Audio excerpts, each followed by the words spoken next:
Okay, this is the second part of episode 5.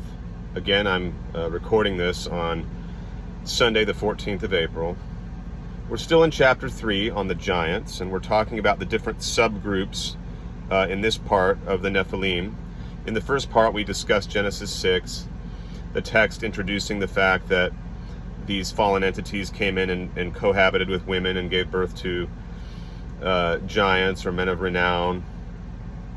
I want to comment on that again before getting into this new material. I just want to hit home, really emphasize the fact that I strongly believe now that the reason Christian theologians have always been so intractably divided on the rightful interpretation or the correct interpretation of that, of Genesis 6, is due to this very problematic angelology. And so it comes about through this later development, this later theological development, later Jewish development that comes about when the Old Testament is finally compiled and redacted and edited finally in the Babylonian / post-Babylonian exile period. And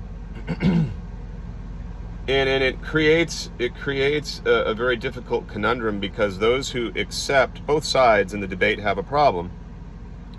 Those who accept this theological interpretation of angels as being, from the very start, being immortal from their creation, can't, those who, when you accept that, those who want to take a more Enochian view, that there was an angelic fall from the heavens by these fallen angels, by Lucifer and his ilk, and that a group of them came in and cohabited with women and gave birth to giants, they have the difficulty of explaining how such beings could possibly have sexual relations. How can beings that are immortal by nature, that are essentially etheric and phantasmal beings who don't have the kinds of bodies we have, how can we say that they were equipped genetically or biologically to even do such a thing?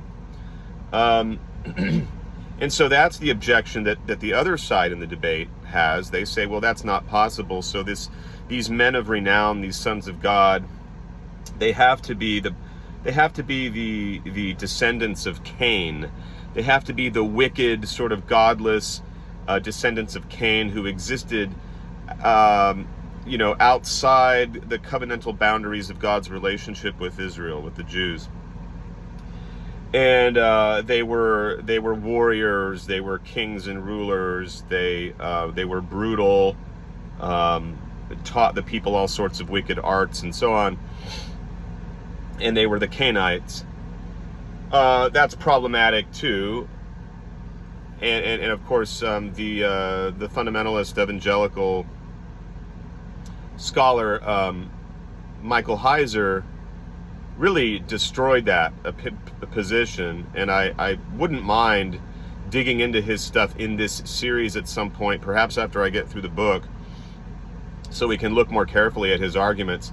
That's really, I think, the main thing, the main strength that he brings to the table was his ability to essentially shred that narrative completely. So he does take the more Enochian position. I think, being the monotheist that he is, the traditional monotheist that he is, he really botches Deuteronomy 32, though. And that's something that I will also want to be getting into after we finish the book. But let's go ahead. I thought about only doing that last video and then moving on to the next chapter, but there's enough here in the second half of this chapter that's worth commenting on that I think I'll just go ahead and go through it. And he makes a really great point to start out. If we accept the narrative up to this point in the book, We can no longer see Yahweh as being a particularly transcendent or all-powerful being in the classical theistic sense, or the classical sense of monotheistic religion.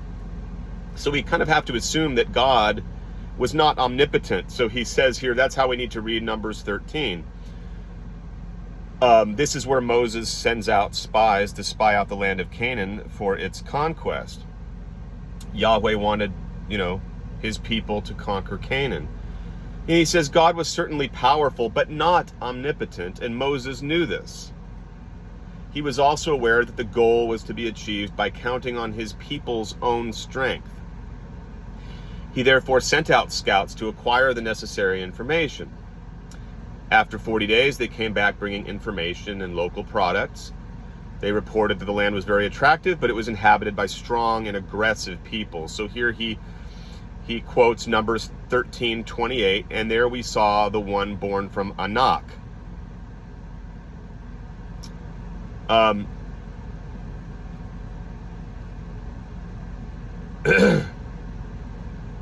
So it says they, quote, also saw the sons of Anak, namely the Anakites. Why? They clearly explain it by saying that they thoroughly observed the land to conquer. So he quotes part of Numbers 13:32. Well, he quotes both verses, 13:32 to 33. Among all the people we saw men of stature, and there we saw the Nephilim, children of Anak.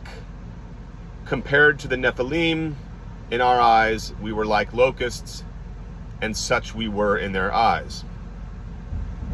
So the scouts thus show their fear by saying that they met men of non-common size and stature, insomuch extraordinary as to be worth special reporting.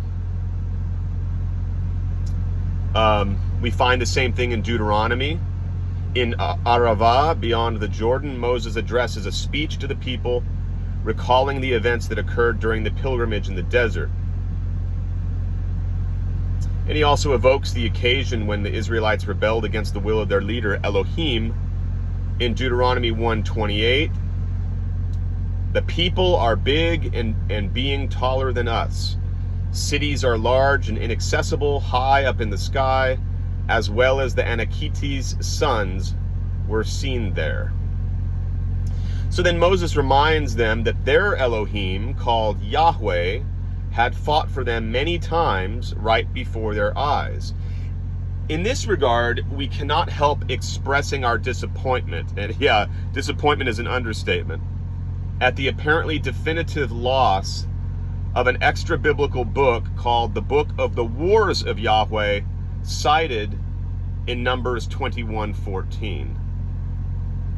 That perhaps could have shed some light on the concreteness of the wars fought by this Elohim, this essentially fleshly deity, quote unquote, this God, so to speak, this off-planet entity made of flesh and blood, of great power and strength and of long life, but nevertheless mortal,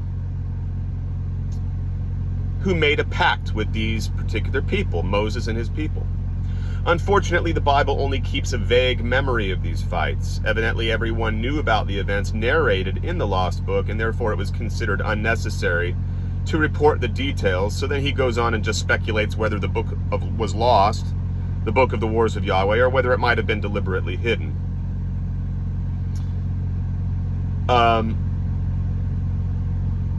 So then he gets into, he breaks down Deuteronomy 2 verse 9 in the Hebrew, and gives the translation, a very big people being tall like the Anakites. The story continues, the next verse, with a further clarification. Also the Rephaims, he puts giants with a question mark in parentheses, were considered like the Anakites. The Emims were tall and therefore considered children of the giants of Anak, of Nephilim ancestry. The word Emim itself means terrible. Moses recognizes the objective difficulties of the situation, but urges his people not to be afraid, because his Elohim will fight before him and destroy the enemies. Deuteronomy 9:2 through 3. even if they are big and tall people that the Israelites know and of whom they heard about. Who will resist before the children of Anak? So Anakiti, Rephaim, and Emim are always paralleled, identified with each other, and thus all considered to be of Nephilim ancestry or Nephilim stock, tall beings descended or fallen from above.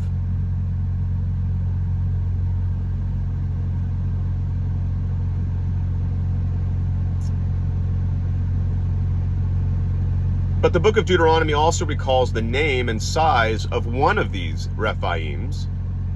Chapter 3 of Deuteronomy continues. Verse 11 says, "Indeed, only Gog lived or survived among the Rephaim. There was his bed, a bed of iron, 9 cubits long and 4 cubits wide."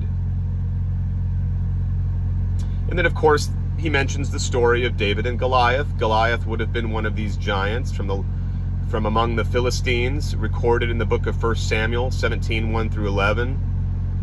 The Philistines terrorized the Jews and were constantly challenging them to duels. After 40 days, the young shepherd David accepts the challenge and manages to defeat his antagonist. 1 Samuel 17:4 says of Goliath that his height was 6 cubits and 1 palm, which means that he stood over 10 feet tall. He wore a bronze helmet and an armor plate weighing 5,000 bronze shekels, or about 120 pounds. So anyway, the rest of this section just gives little facts like that. What they wore, what it weighed, how tall they were. He mentions archaeological findings, artifacts proving that giants existed. Large footprints that have been uncovered, accounts in literature outside Israel. I'm not going to get into all of that. He's going to mention here, I'll read this little section on the Zamzamim.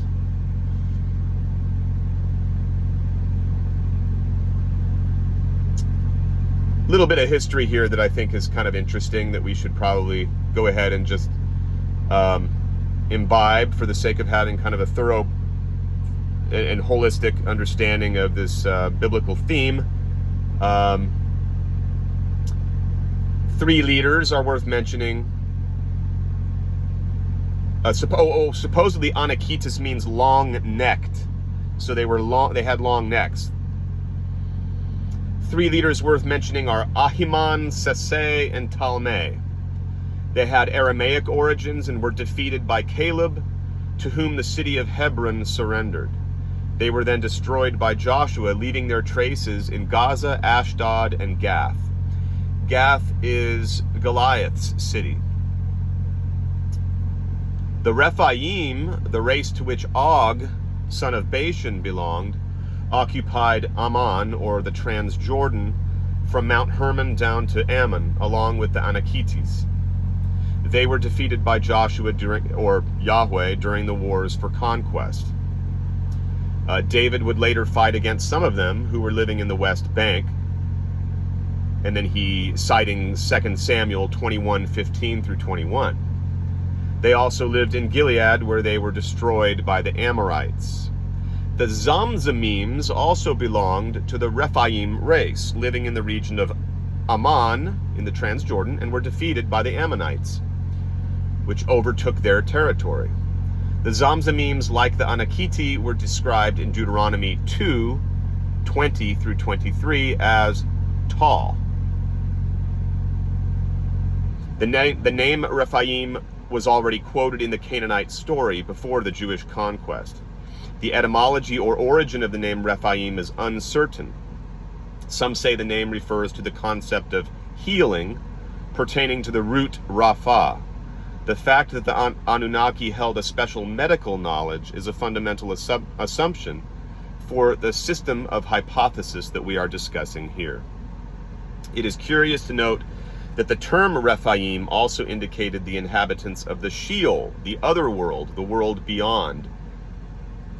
And he speculates, can we assume a link with the memory of these individuals' ancestors coming from another world, one that is concrete and not imaginary?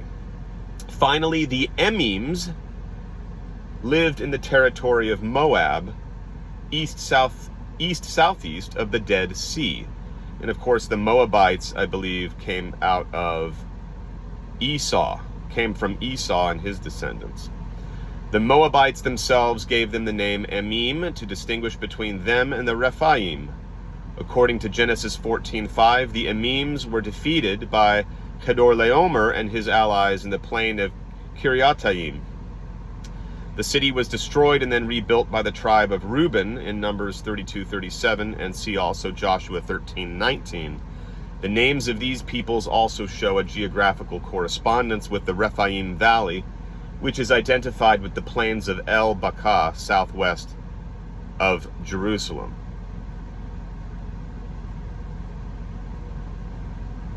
So that'll be all for this chapter. We will again, in the next one, we will get into part 6. Again, this was part 2 of episode 5. The next video will be part 1 of episode 6 on angels from chapter 4 of Mauro Bellino's book, The Book That Will Forever Change Our Ideas About the Bible.